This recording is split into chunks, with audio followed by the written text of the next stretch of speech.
और सीएम धामी का दुबई दौरा, प्रदेश में निवेश लाने की कवायद तेज नजर होती हुई आ रही है। निवेशकों के साथ सीएम धामी की मीटिंग और 5,450 करोड़ के इन्वेस्टमेंट एमओयू साइन हुए इस बैठक में। तो बड़ी जानकारी, सीएम धामी का दुबई दौरा और प्रदेश में निवेश लाने की कवायद तेज। निवेशकों के साथ सीएम धामी की मीटिंग हुई, 5,450 करोड़ के इन्वेस्टमेंट एमओयू साइन हुए हैं और बैठक में शामिल हुए कई निवेशक उद्योग घरानों को सीएम ने न्योता भी दिया है। सीएम की मौजूदगी में कई एमओयू साइन हुए। रोड, रेल, रोपवे कनेक्टिविटी को लेकर इस बैठक में चर्चा हुई। तो साथ ही 30,000 करोड़ रुपए का निवेश लाने की उम्मीद है। इंफ्रास्ट्रक्चर, पर्यटन, शिक्षा के क्षेत्र में निवेश आएगा। फूड प्रोसेसिंग यूनिट में निवेश की काफी संभावनाएं हैं।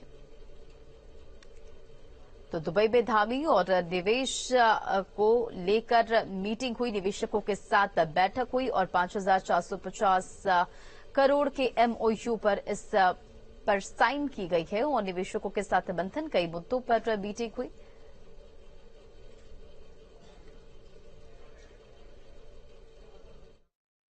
कि मैं जिस प्रकार से इन्वेस्टर समिट में आप सब लोगों से मिलने के लिए, आप सबको न्योता देने के लिए, आप सबको निमंत्रण देने के लिए आप सबके बीच में आया हूं, उसी प्रकार से मैं इससे पहले इंग्लैंड गया था और इंग्लैंड में भी 2 स्थानों पर, लंदन में और बर्मिंघम में, 2 जगह पर मैं वहां के लोगों से मिला। बड़ी संख्या में लोग मिले और इस दौरान ब्रिटेन सरकार के मंत्रियों से भी मिलने का अवसर मुझे मिला। जब मैं उनसे मिला तो उन्होंने मुझे सबसे पहले अगर किसी बात की चर्चा करी तो G20 की समिट और हमारे प्रधानमंत्री मोदी जी की लीडरशिप के बारे में चर्चा करी कि उनकी लीडरशिप में आज भारत किस तरह से आगे बढ़ रहा है, किस तरह से तरक्की कर रहा है। और देवभूमि का मतलब होता है जहां देवताओं का, भगवान का सीधे सीधे वास होता है, उसको देवभूमि कहा जाता है। अब मैं दुबई आया हूं तो मैं भी पहली बार आया, मैं इससे पहले कभी दुबई नहीं आया। मैं पहली बार आया तो मैं क्या अंतर देख रहा हूं। यहां इतनी बड़ी बड़ी इमारतें बनी हैं, इतने बड़े बड़े निर्माण हुए हैं, एक से एक नए नए नवाचार हुए हैं, नए आविष्कार हुए हैं। लेकिन अगर इसके बाहर जाते हैं तो फिर हमको वो एसी का जो 20, 22, 24 डिग्री का टेम्परेचर है, सीधे हम 35 पर जा रहे हैं या 32 पर जा रहे हैं। आप उत्तराखंड में अगर एक बार निर्माण कर लेंगे तो जितना अंदर हो रहा होगा उससे कम बाहर हो रहा होगा। 71% हमारे यहाँ फॉरेस्ट है। आप जिधर को देखेंगे उधर आपको बड़े बड़े हिल्स दिखाई देंगे, यानी कि पर्वत, नदियां, ग्लेशियर। और डेस्टिनेशन की बात जो लिखी है यहां, डेस्टिनेशन उत्तराखंड,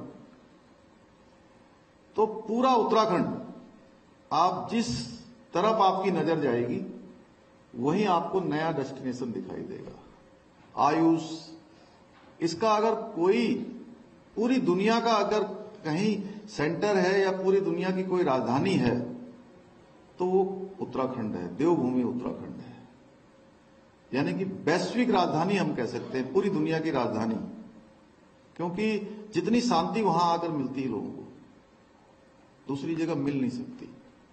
और तेजी से जो डेवलपमेंट हो रहा है उसके कारण से कोई परेशानी ना आए, किसी प्रकार का असंतुलन पर्यावरण में न हो, उसके लिए हमने इकोलॉजी और इकोनॉमी दोनों में संतुलन बना रहे, उस प्रकार के विकास को भी अपनाया है। भगवान शिव के द्वार से, उनके मुंह से निकला कि 21वीं सदी का तीसरा दशक उत्तराखंड का दशक होगा, और उनके मुंह से शब्द निकले और वो शब्द लगातार साक्षात हो रहे हैं, धरातल पर उतर रहे हैं। और इस बार की जो यात्रा थी उनकी, आदि कैलाश की यात्रा, पार्वती कुंड की यात्रा, सीमांत क्षेत्र पिथौरागढ़ जागेश्वर धाम की यात्रा, उस यात्रा में उन्होंने फिर से दोहराया। ग्लोबल इन्वेस्टर्स समिट को लेकर एमडीडीए ने भी तैयारी शुरू कर दी और एमडीडीए के वीसी बंशीधर तिवारी ने जानकारी दी कि राजधानी देहरादून में समिट के लिए सौंदर्यीकरण के कार्य किए जाएंगे और राजधानी में G20 के कार्यक्रम की तर्ज पर करीब 60 करोड़ रुपए की लागत से कार्य कराए जाएंगे। पार्किंग से लेकर वॉल पेंटिंग और अन्य कार्य भी कराए जाने को लेकर निर्देश जारी किए गए हैं। देहरादून की प्रमुख सड़कों और दीवारों पर उत्तराखंड की संस्कृति भी नजर आएगी। तो शहर के सौंदर्यीकरण का कार्य किया जा रहा है, जिसमें हम लोग सड़कों का फुटपाथ है, डिवाइडर है, पार्क्स हैं और घरों का जो फसाड है, जो साइनेज है, वो सब ठीक कर रहे हैं। उसका हम लोगों ने काम भी शुरू कर दिया है।